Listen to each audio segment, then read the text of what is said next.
अगर इमरान खान को रिहा नहीं किया गया तो ईरान पर एटमी धमाके का खतरा हो सकता है, क्योंकि 8 दिन हो गए अमेरिका चारों तरफ फंस चुका है और पूरे एशिया में सिर्फ एक ही लीडर था जिसको अमेरिका भी मानती थी और इसराइल भी मानता था कि इस बंदे से हमें खतरा है।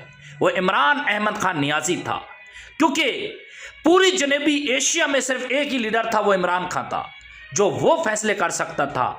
उसके फैसले कभी जंग के दहाने पे आने ही नहीं देते ईरान को, अमेरिका को और इसराइल को। इस वक्त ट्रंप जो है वो ज़हनी तवाज़न खो चुका है, और जो बंदा ज़हनी तवाज़न खो जाए तो वो पागल करा दिया जाता है। तो ट्रंप इस वक्त पागल हो चुका है। वो अपना फंसा हुआ और इस अमेरिका की इज्जत बचाने के लिए कुछ भी कर सकता है।